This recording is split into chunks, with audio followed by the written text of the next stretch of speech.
किस तरीके से देवारा की जनता संघर्ष करती थी बाढ़ के टाइम पे, खास करके कि उनको नमक भी मुहैया करवाना अपने आप को, परिवार को बड़ा मुश्किल होता था, है ना। और वो आज तक चला आ रहा है। एक डैम बना के ऐसी जगहों पे पानी नहरों के माध्यम से भेजा जाए जहाँ कम है, और उसी के माध्यम से बिजली भी पहुँचाई जाए जगह जगह जहाँ पे बिजली नहीं है, वहाँ पे बिजली भी परिपूर्ण होने लगे। ये दो चीज़ें जो है परमानेंटली खत्म हो जाएंगी। अगर टाटा सफारी यहाँ पे प्रोडक्शन करने लग जाए या महिंद्रा स्कॉर्पियो यहाँ पे प्रोडक्शन करने लग जाए, तो यूपी बिहार का जो मेजर मार्केट है वो यहाँ से प्रोडक्शन शुरू हो जाएगा उनका। बहुत सारे नेता हुए, विधायक हुए, मंत्री हुए, लेकिन अभी तक देवारा वासियों को सिर्फ मायूसी और निराशा के कुछ भी हासिल नहीं हुआ। तो लोग क्यों भरोसा करेंगे आप पर?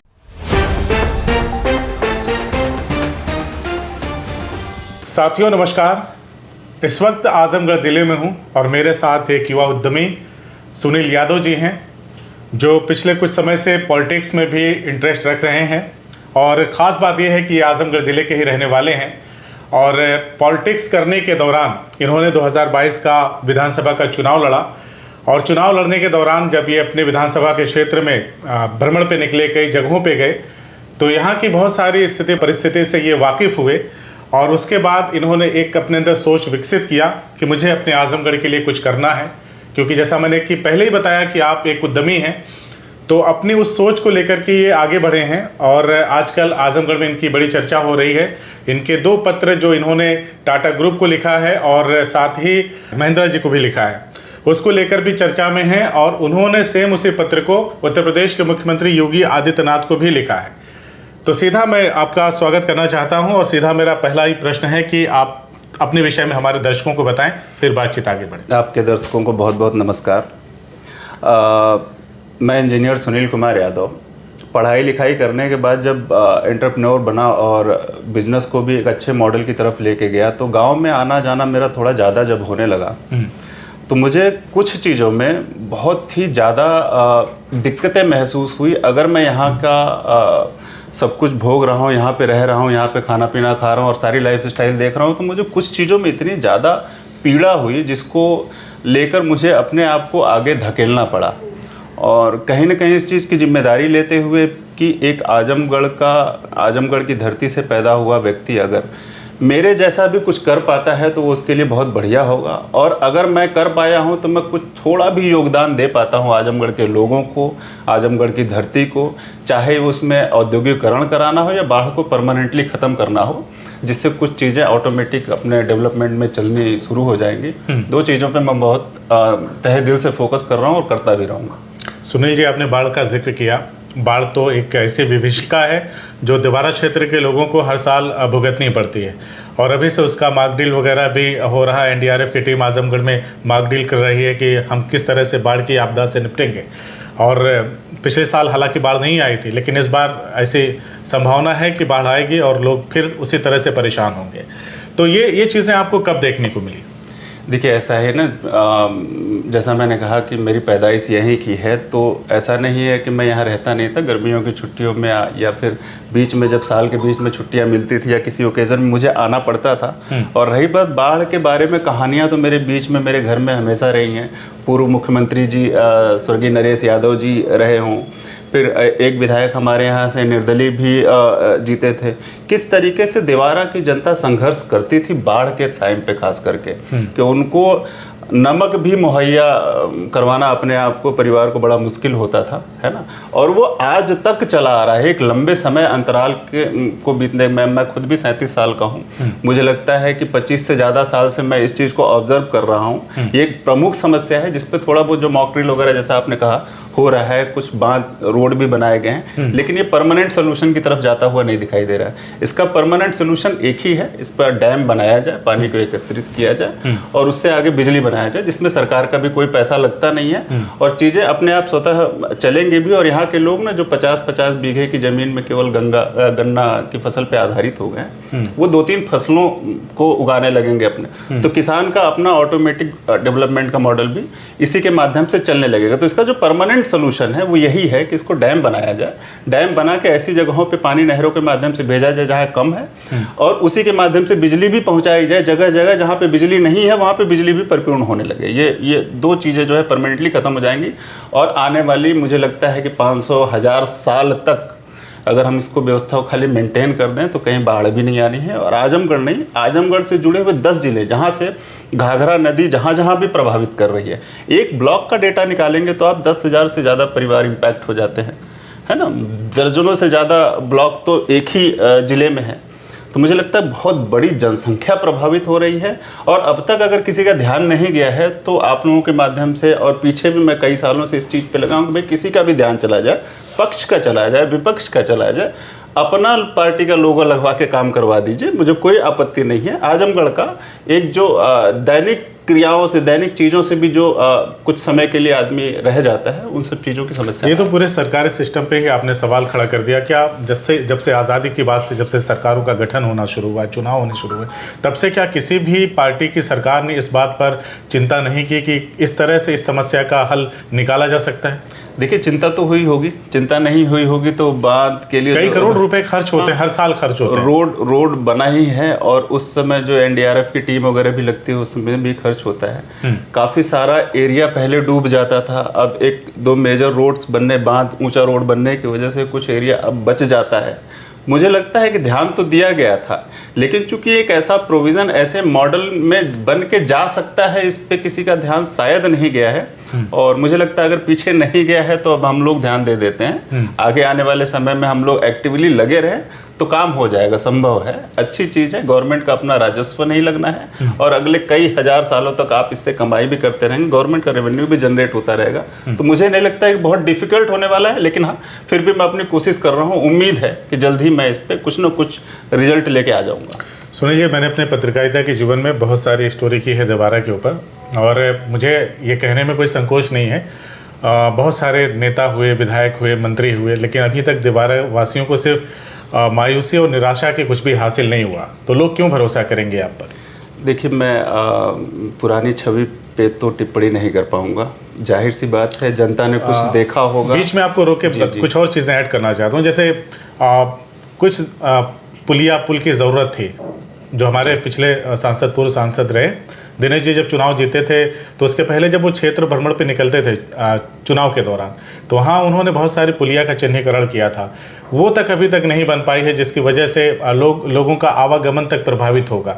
तो लोग ऐसी दशा में जब बार बार छले जाते रहे हों तो आपकी बातों पर क्यों भरोसा करेंगे? हाँ, मुझे नहीं लगता, अगर मैं आजम की जनता बन के देख रहा हूँ तो मैं भी शायद भरोसा नहीं करता खुद पे भी। लेकिन मैं आपके माध्यम से ये ज़रूर कहना चाहूँगा कि मैं कुछ ऐसा नहीं कह रहा हूँ जो किसी सरकारी व्यवस्था या किसी सरकार तंत्र का बहुत ज़्यादा इसमें ध्यान देने की ज़रूरत हो। आपको एक आइडिया दे रहा हूँ, उस आइडिया को संयोजित करके बिजनेसमैन, ब्यूरोक्रेट्स और सरकारी कुछ ऑफिसर्स को अलग जाना चाहिए। और जहाँ तक आप बात करो पुलिया की, सर, मैं जब देवारा क्षेत्र में जाता था अपने चुनाव कैंपेनिंग में, तो कई गांव के लोगों ने बोर्ड लगा रखा था कि जब तक ये रास्ता नहीं बनेगा आप वोट मांगने मत आइए, जब तक ये नहीं बनेगा। लोकसभा चुनाव में लगा काफ़ी सारा। अब इनकी नाराजगी तो मैं चूंकि लीड कर रहा हूँ, मैं किसी चीज़ को लीड कर रहा हूँ, या कोई लीडर किसी व्यवस्था को लीड कर रहा है, किसी संगठन को लीड कर रहा है, तो ये एक लीडर की भी जिम्मेदारी बनती है कि कुछ जो प्रमुख समस्याएं हैं उस पर राजनीति ना की जाए। मसलन ये बाढ़ की समस्या अगर परमानेंट ख़त्म हो जाए बिना बहुत राजनीतिक तूल दिए हुए, या फिर इंडस्ट्रियलाइजेशन जो औद्योगिकरण की जो मैं बात कर रहा हूँ वो बहुत ज़्यादा राजनीतिक तूल दिए बगैर, आजमगढ़ के जितने भी लीडर हैं अपनी अपनी पोजीशन में है, सहमति पत्र दे के अगर हम लोग दे पाएँ तो ये तो चुटकी भर में हो जाएगा। लेकिन हाँ, थोड़ी सी मुश्किल ज़रूर है। पॉलिटिक्स के दायरे में भी कई सारे राजनेता बधे हुए होते हैं, तो मैं निरहू जी पे पर्सनली कमेंट नहीं करूँगा। फिर से मैं कहूँगा कि हाँ, एकदम काम नहीं हुआ ऐसा नहीं कह सकते, हाँ बहुत सारा काम हुआ है। मेजॉरिटी में इस चीज़ का परमानेंटली रेजोल्यूशन की तरफ जाता हुआ कोई काम दिखाई नहीं दिया जी। तो आगे आप क्या सीन देखते हैं? जैसे आपने बताया कि 2 बड़े ग्रुप को आपने पत्र लिखा है, और आप जिस पार्टी से ताल्लुक़ रखते हैं उनके सांसद के थ्रू से आपने उस लेटर को फॉरवर्ड भी कराया है, योगी जी को भी भिजवाया है। तो आगे का क्या सीन देखते हैं आप? आजमगढ़ में अगर ये सारी चीज़ें व्यवस्थित हो गई, ज़मीन पर उतर गई, तो आजमगढ़ में क्या बदलाव होंगे? मैं एक बार पिछले एक इंटरव्यू में मैंने पीआर न्यूज़ को ये बताया था कि मैं आदित्य बिरला ग्रुप के एक स्कूल से पढ़ा लिखा हूँ। आदित्य बिरला ग्रुप रेणुकूट में उन्होंने एल्युमिनियम की फैक्ट्री लगाई, तो पूरा का पूरा शहर उन्होंने बसाया था।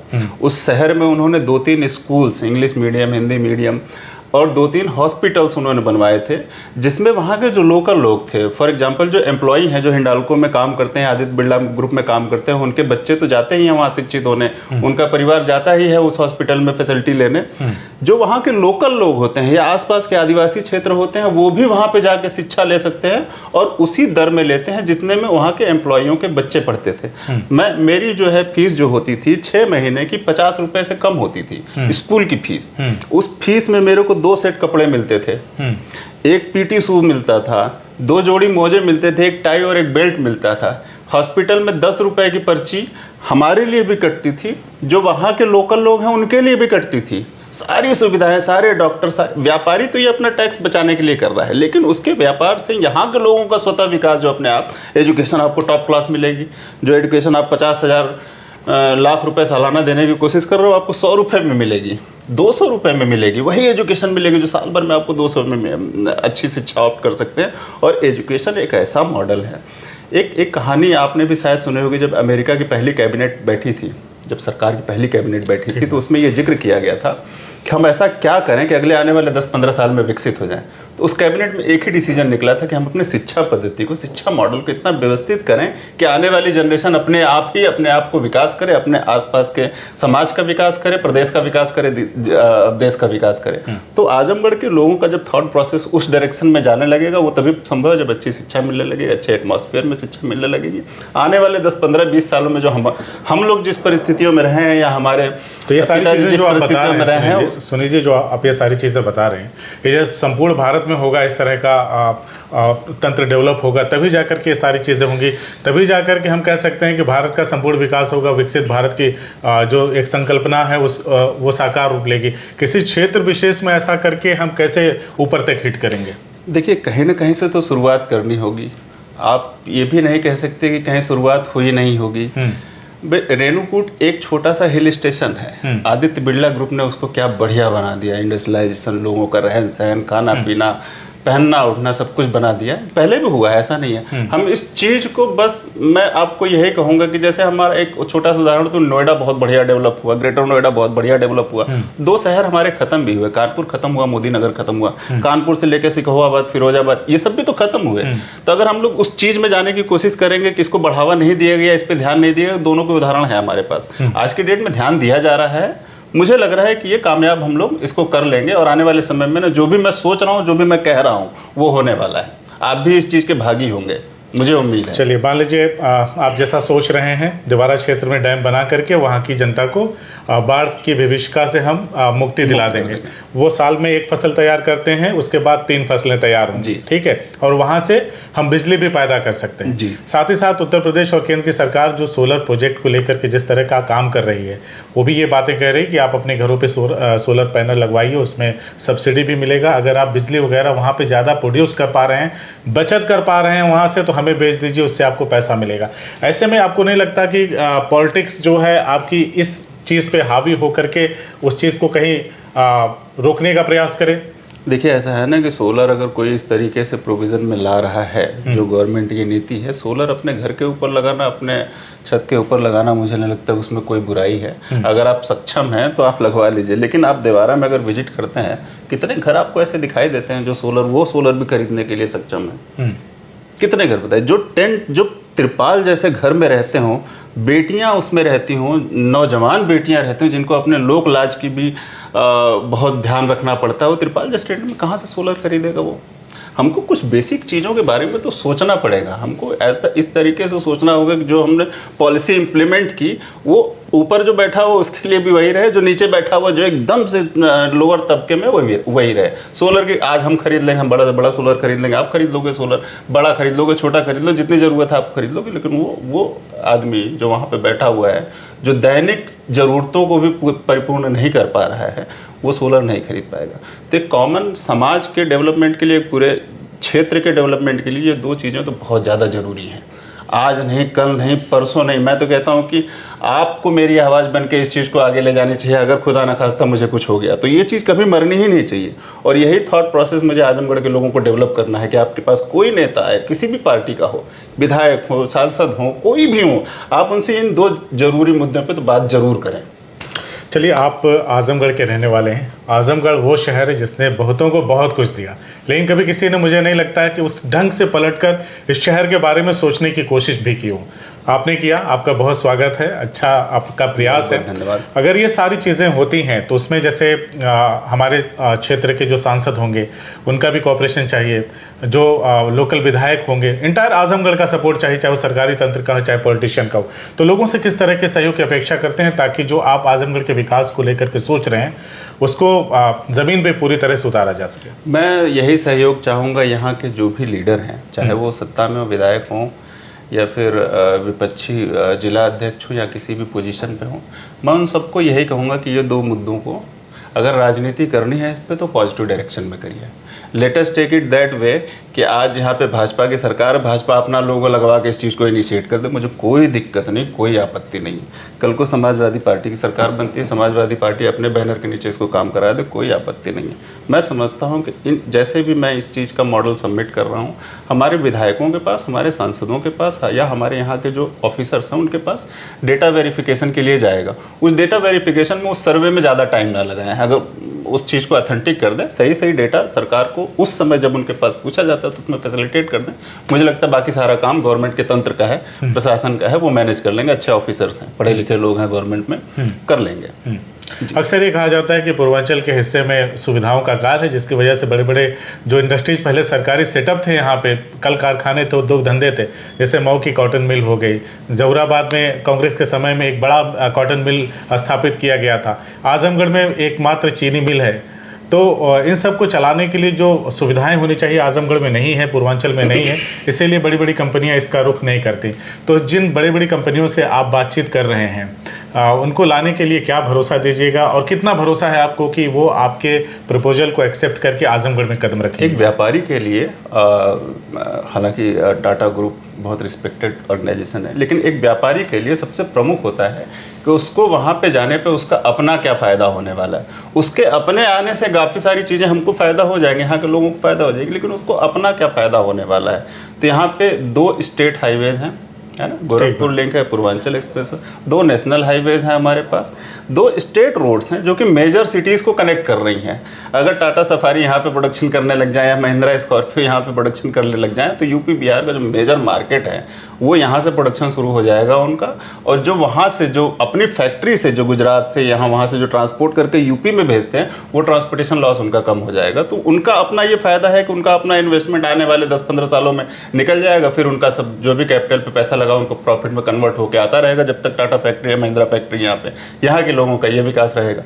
तो मुझे लगता है आपके सवाल का आंसर मिल गया कि ये लगाने से ना उनका फ़ायदा अपना मैं दिखा पा रहा हूँ, तो वो ये आएंगे बिजनेसमैन। यानी बातें हकीकत हो गई तो हम सीधे तौर पे कह सकते हैं कि जिन गाड़ियों में हमारे सामने से जो गाड़ियां गुजरती हैं जिनमें हम बैठ के घूमते हैं वो यहीं पे बनेंगी भी और हम देखेंगे भी। और देखिएगा ये चीज़ सही होने वाली है, आने वाले कुछ समय में इसके लिए शुभकामनाएं जरूर होगी। मैं चाहूँगा वो लेटेस्ट थोड़ा एक बार दिखा दें हमारे दर्शकों को, ताकि पूरी बातें ना लगे किसी को। मैं 1 by 1 सब दिखा देता हूँ जी। ये 2 लेटर्स हैं। सबसे ऊपर का लेटर है जो राज्यसभा सांसद श्री संजय सिंह ने भेजा हुआ है रतन टाटा जी को और महिंद्रा जी को। इसके पीछे का जो पेज है वो मैंने चिट्ठी लिखी हुई थी जो संजय जी को कि आप इस मेरे पत्र को आगे बढ़ाएं, और उसके पीछे का जो पत्र है ये सबसे पहला पत्र है जो मैंने ग्रुप्स को भेजा था, जो रतन टाटा जी को और महिंद्रा जी को भेजा था। दोनों में सेम ही चीज़ है, खाली महिंद्रा जी और टाटा जी का नाम अलग अलग किया गया है। जब मैंने ये पहला पत्र भेजा था इसमें काफ़ी समय रिस्पांस नहीं आया था, तो मुझे लगा कि इसमें सरकार के तंत्र की भी बहुत ज़्यादा ज़रूरत पड़ेगी। तो ये दोनों पत्र जो मैंने टाटा ग्रुप को और महिंद्रा ग्रुप को भेजा था ये हमारे उत्तर प्रदेश के मुख्यमंत्री माननीय योगी आदित्यनाथ जी को भी मैंने भेजा। दोनों पत्र अटैच करके भेजा था। हालांकि उनका जो ऑटो रिप्लाई आता है वो आया था, बाद में मैंने फ़ोन से भी कनेक्ट करने की कोशिश किया था। 31 मई को मैं ऑफिस में विजिट भी किया था, बट मैं अनफॉर्चुनेटली उनकी व्यस्तता ज़्यादा होने की वजह से मैं मुलाकात नहीं कर पाया। मैं कल परसों फिर वापस लखनऊ जा रहा हूँ, मैं उनसे भी मिलने की कोशिश करूँगा इसी संदर्भ में कि इसको और ब्रीफ करूँ। और साथ में ही इन दोनों डिपार्टमेंट्स के जो केंद्रीय मंत्री हैं जो इन जैसे इंडस्ट्रियलाइजेशन औद्योगिकरण के और किसान और बाढ़ रिलेटेड जो समस्याओं को देखने वाले हैं वो शिवराज चौहान जी हैं जी और जतिन प्रसाद जी हैं। इन दोनों लोगों से मेरा अपॉइंटमेंट हुआ है, नेक्स्ट वीक ही मैं जा रहा हूँ इनसे मिलने।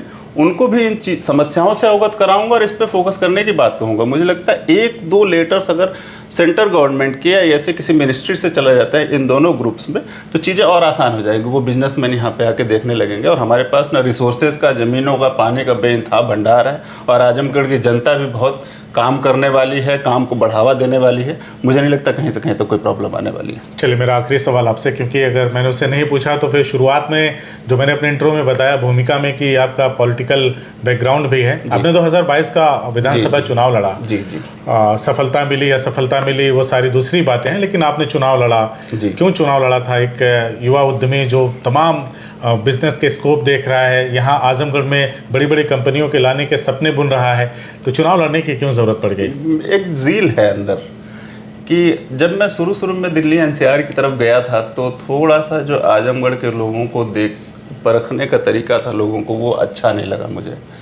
और आपको वो वाक़या याद होगा जब हमारे यहाँ से एक टेररिस्ट कनेक्शन का किसी का जिक्र हुआ था, तो देश विदेश जहाँ पे भी लोग आजमगढ़ के लोग थे, किराए पर रहते थे, तो उनको निकाल दिया जाता था, परिवार के साथ निकाल दिया। बहुत बड़ी पीड़ा की बात है कि आप किसी अनजान शहर में जहाँ पे आप नौकरी कर रहे हो, वहाँ पे किसी के घर में आप किराए पर रह रहे हो और सिर्फ आजमगढ़ के हो आप, इस वजह से वो आपको घर से निकाल देता है। तो ये अपने आप में बड़ी पीड़ा का विषय है और ये एक पीड़ा ही थी जो कि मुझे इस तरफ धकेलती हुई लेके आ रही है और अग्रसर कर रही है। मेरा पर्सनली तो कुछ बेनिफिट होता हुआ नहीं दिखाई दे रहा, मेरा नुकसान नहीं होता है। मैं इन सब चीज़ों को घूमना फिरना, इधर उधर जाना, लोगों से बात, समय, पैसा सब कुछ जाता है। तो मुझे लगता है वो जो ज़ील है मेरे अंदर जो डेवलप हो गई थी कि नहीं, कुछ ऐसा किया जाए आजमगढ़ के लिए कि जो दुर्गति या जिस टाइप की जो बातें हमने झेली बाहर जाके, उसको थोड़ा सा पॉजिटिव नेचर में कन्वर्ट कर पाऊँ। यहाँ का पैदा हुआ लड़का बाहर में जाए तो फक्र के साथ सीना चौड़ा करके सर ऊंचा कि हम आजमगढ़ के हैं। आपकी इस बात में थोड़ा सा मैं अपनी तरफ से कुछ जोड़ना चाहता हूँ। दरअसल जो आपने बताया ठीक है, कुछ चीज़ें ऐसी लगभग मुझे लगता है सिर्फ आजमगढ़ ही को उदाहरण नहीं दिया जा सकता इस संदर्भ में। बहुत सारे ज़िले ऐसे हैं, बहुत सारे प्रदेश ऐसे हैं जहाँ पे आमतौर पे इस तरह की घटनाएं होती रही हैं। जी। लेकिन फ़ख्र करने के लिए हमारे पास आजमगढ़ का जो मतलब आजमगढ़ का जो चेहरा आप बता रहे हैं, जो सबने देखा है, मीडिया ने बनाया है जो चेहरा, उसके इतर भी एक चेहरा है जिस पे हमें गर्व करना चाहिए और हम करते भी हैं। आजमगढ़ कोई टेररिस्ट हब या फिर बदमाशों का गढ़ नहीं है। आजमगढ़ साहित्यकारों का गढ़ है। आजमगढ़ ऋषियों मनीषियों की धरती है। आजमगढ़ जो है अल्लामा शिबली नोमानी, कैफी आजमी, सबाना आजमी की धरती है। अयोध्या सिंह उपाध्याय हरियौत जी की धरती है। हिंदी के महाविद्वान आचार्य चंद्रवल्ली पांडे की धरती है ना। इस तरह हमने एक स्टेट को मुख्यमंत्री दिया जो आजमगढ़ की धरती से थे। जी। हमने एक स्टेट का राज्यपाल दिया जो आजमगढ़ की धरती से थे, स्वर्गीय श्री नरेश यादव जी। यहाँ ही आजमगढ़ की धरती के 3 मिनिस्टर्स हमने दिया, उत्तर प्रदेश को जिन्होंने गवर्न किया। इन सब बातों पे फख्र करना लेकिन हमें तो फख्र है जी। लेकिन उस दिल्ली में बैठे हुए आदमी की, उस अमेरिका में बैठे हुए आदमी की जो हमारे आजमगढ़ को नहीं जानता है, उसके मन का अगर बात बदलना है, उसके विचार को बदलना है, तो हमको कुछ चीज़ें प्रोएक्टिवली आगे ले जानी होगी। हमारे अपने ही क्षेत्र से लोगों को, जैसे आपने बेबाकी के साथ बोला, ऐसे ही बेबाकी के साथ लोग अपनी बात रख पाएं, जिसके लिए शिक्षा और बेसिक सुविधाएं बहुत जरूरी हैं। और उसी शिक्षा और चीज़ों को लेकर के आजमगढ़ का एक व्यक्ति चलता है यहाँ से, यहाँ की मिट्टी से उठता है और अमेरिका के राष्ट्रपति बराक ओबामा की टीम में एक बड़ा रोल प्ले करते हैं। फ्रैंक एफ इस्लाम साहब की बात मैं कर रहा हूँ। जी। तो अब सोचिए ना कि आजमगढ़ की माटी में वो तासीर है जो सुपर पावर, जो जिसको दुनिया में कोई देश उसकी बात, कोई खींची गई लाइन को नकार नहीं सकते। वहां बैठ करके उनके साथ वो बंदा हमारी आजमगढ़ की माटी से निकल करके चीजें कर रहा है। बहरहाल भविष्य के लिए आपको ढेर सारी शुभकामनाएं। आप अपने मकसद में कामयाब रहें और आजमगढ़ की तरक्की खुशहाली के लिए ऐसे ही काम करते रहें। हमसे बातचीत करने के लिए बहुत बहुत शुक्रिया। बहुत धन्यवाद। बहुत धन्यवाद। CIB इंडिया न्यूज की सभी खबरों को देखने के लिए लाल रंग की बटन को दबाकर चैनल को सब्सक्राइब जरूर करें, घंटी जरूर दबाएं ताकि हमारी सभी खबरों के नोटिफिकेशन आप तक पहुंचते रहें।